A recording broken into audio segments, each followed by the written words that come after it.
Get NFL Sunday Ticket at its lowest price ever and watch every game every Sunday. Take your NFL experience to even greater heights with NFL Sunday Ticket Deluxe, which gives you Red Zone, bringing you the final yards from around the league along with minute-to-minute NFL fantasy updates. Call us at 601-8992 to sign up today.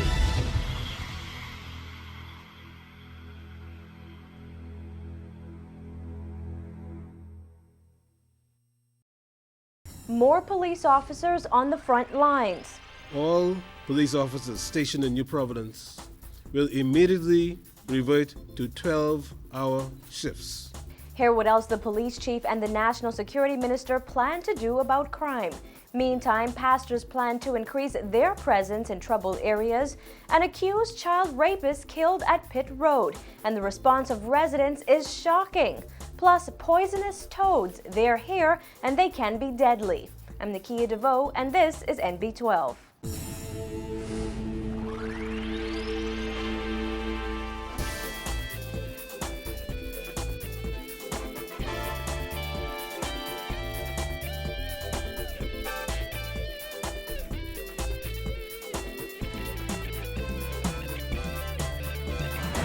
Good evening, everyone. Thanks for joining us here at Cable 12 Studios. Here are the stories coming out of the NB12 newsroom tonight.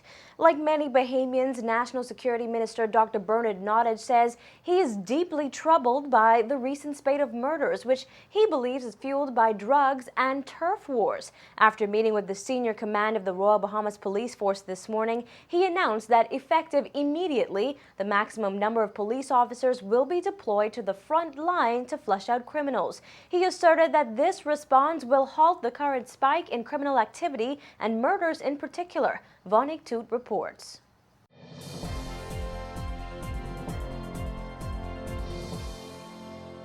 As of today, 150 Defense Force officers and Marines will be deployed to execute certain duties normally carried out by police officers. Additionally, officers will now be working 12-hour shifts.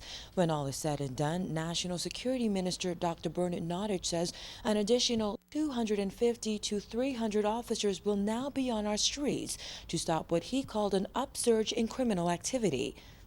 All police officers stationed in New Providence will immediately revert to 12-hour shifts. This will have the effect of doubling the number of officers on the front line. Secondly, all officers of the police band, as a consequence of this, have been deployed to frontline policing. That means requests for the use of the police band will be suspended for the time being. Nottage also announced that police officers serving in administrative and support areas here on New Providence have also been deployed to the front line in an effort to flush out criminals in possession of drugs and illegal firearms. But that's not all. A very competent and skilled superintendent has been assigned to take charge of the firearm tracing investigation unit with a team of weapons experts and sharpshooters. This has essentially increased the firearms unit by 100%. 5. Significant resources have been added to the homicide section of the Central Detective Unit, and they are functioning at a very high level of efficiency. The Ministry of National Security isn't just putting more boots on the ground. In an effort to enhance saturation patrols, government recently ordered 40 new police vehicles, which Nottage expects to be delivered shortly. This announcement was prompted by a dramatic increase in murders. Police have reported 12 murders over the past 13 days. Nottage revealed that some of the latest killings are the result of turf wars. There's a vacuum in the leadership now. We have gangs. We have gangs. We have One Order. We have Fire and Theft. We have Madass. We have Zopound. And many of them are without active leaders now because the leaders are either incarcerated or they've met their fate. And so there are all sorts of things going on within that group. He also noted that many of the victims appear to have significant criminal records, were wearing ankle bracelets, and were even charged with murder. They're being shot sometimes by people they know, and their determination is they're going to do it themselves.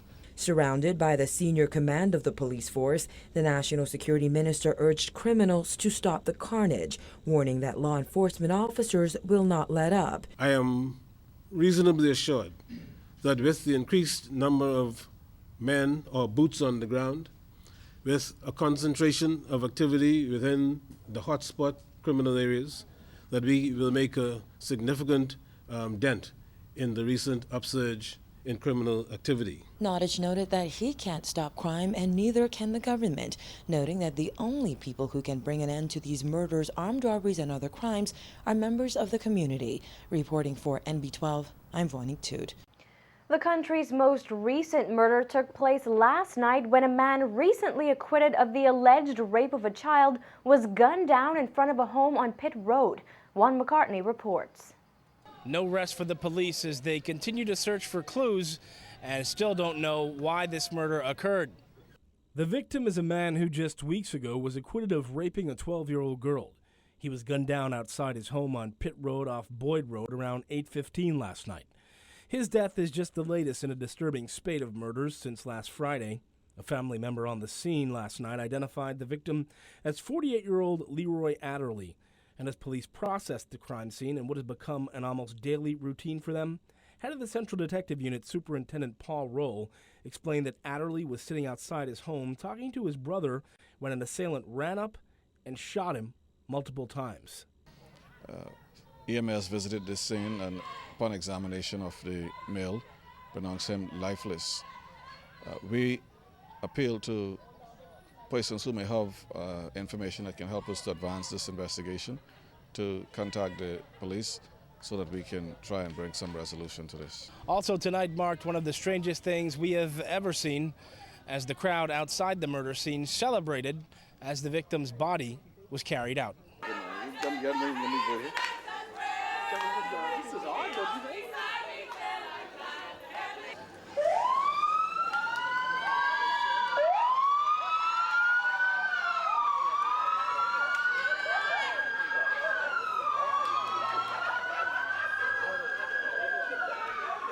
Adderley was just cleared last month of allegedly raping a 12-year-old girl in a church back in 2007 while serving as a janitor at Agape Full Baptist. His acquittal left the victim and her family emotionally distraught in court. As we said, though, there wouldn't be much rest for the police. On scene last night, shots were fired nearby, prompting some officers to chase in search of the gunman.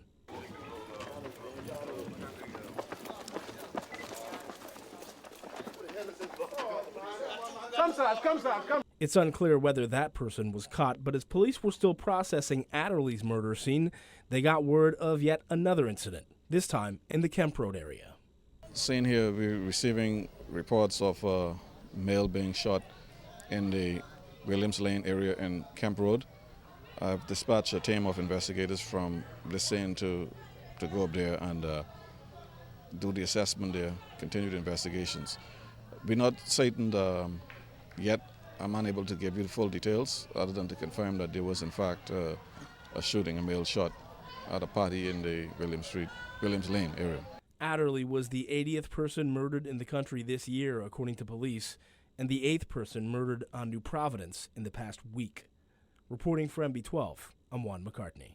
Well, pastors will also be heading to the front lines. Several of them have come together to reach out to those involved in criminal activity. Bishop Simeon Hall brought together more than 17 religious leaders from various denominations who are calling the current crime situation a crisis. And they're hoping to address the current escalation of gang-related and revenge killings by acting as mediators. That we, as do all pastors, stand ready to act as mediators, counselors, and even contact with the police for all persons who are in trouble, on the run, or afraid of any form of retaliation from other persons. We want to offer pastoral services to anyone who wishes to diffuse negative energy, anger, or thinking of revenge. We also call on parents of young men and women involved in crime to use us as pastors as mediators to talk to their sons and daughters before other criminals take them out. This response comes as many members of the public are calling for more action from the church. Well, Bishop Hall says while the church has always done its part in the fight against crime, it may be time to change some of its methods. The group has compiled a list of churches, names, and numbers of pastors, they're here on your screen, who are ready to step in and hopefully prevent violence. They're encouraging members of the public to contact them at any time. But Bishop Hall says while they're inviting people to come to the church, they also plan to seek out those who need help. We're planning a national walkabout where we can go into the community and seek to reach persons who may not come to church. Among the group of pastors are those in areas that have been most affected by crime this year. Apostle Agnes Glinton of Greater Love Ministries in the Camp Road area says her community is fed up with the violence. Reverend Carl Ramming of St. Paul's Baptist Church in Fox Hill says it's time to reach out to those committing crimes. And Pastor Wilford Adderley of Redemptive Seventh-day Adventist Church says the churches also need community assistance. Some of them need counseling. There's behavioral therapies that are available, especially from our ministries, and we're willing to talk to those who are involved in crime. If the community come together and the church come together, truly we can address the crime problem. I believe that. I think much prayers is needed, and we need to try to reach the heart of the young men and women. And I think in many cases it's a challenge. All of the pastors had the same message for Bahamians, that there is still hope and crime can be decreased if there is a multifaceted approach. Today, Bishop Hall gave an example of how their efforts are already helping to save lives. A couple came to me while I was writing this and said, "We haven't slept home for 8 days because we are afraid, and we heard what you were doing, and we want you to help us." I called the police, lined it up, and the police escorted them to headquarters to give them safety. That's exactly what we want, or what all of us will be doing. Here again is that list of contacts for many of those pastors. This list will also be posted on NB12's Facebook page. Any other pastors wishing to get involved and become mediators are asked to contact Bishop Hall. The recent spate of murders is taking a toll on Bahamians at all levels of society, according to Families of All Murder Victims President Candy Gibson. From police officers on the murder scene straight down to children whose loved ones are carried away in a hearse, Gibson says the Bahamas cannot allow criminals to run the capital and destroy the country. Christina McNeil has more in this report. Enough is enough, according to Gibson, who says the Bahamas has been held captive by criminals. It's gotten so bad, she says, Bahamians must think twice about who they keep company with. Right now, you can't even give your best friend a ride because you don't know what your best friend, family member might have done or even been with and what they have done before you hop in their vehicle. It's sad, but only I can say to the families right now, FOAM right now feels your pain. It's just sad, especially when persons who are going to be killed now and mistaken identity or wrong place at the wrong time. You don't tell me now the Bahamas now is governed by a group of criminal-minded people? That's where we're at now? Only person who have rights in this country is the criminals? Her statement comes on the heels of a spree of murders, claiming the lives of 12 people in 13 days. Gibson says you can almost see the toll murder is taken on those closest to the crimes. Having to go on a murder scene night after night, day after day, isn't cutting it anymore. We want persons now to feel they can open up and trust somebody if their loved one is involved in something or they know if their loved one's intended to hurt someone. Please reach out to them because the only person right now being affected by it is the children. We're looking at the adults, but the children is being affected. And it's sad. When we go on murder scenes, if we're hurting for the families, you can imagine the police officers who have to go in the scene too. They themselves need counseling, because they're also homicide detectives. They have to go on these scenes night after night, and when they finish with these scenes, they have to go home to their family. When it's all finished and done with, everyone in the Bahamas can need counseling. All too often, FOAM Vice President Tamiko Evans says there is a lack of trust from members of the public toward police. Gibson says FOAM is working to bridge that gap between police and the communities they serve. There is no trust. Of all the murder scenes we've been on, the people do not trust the police. Now, I'm not saying that every police officer is bad, but there are some good ones, there are some bad ones, and there are some extremely bad ones. Who they are, I don't know.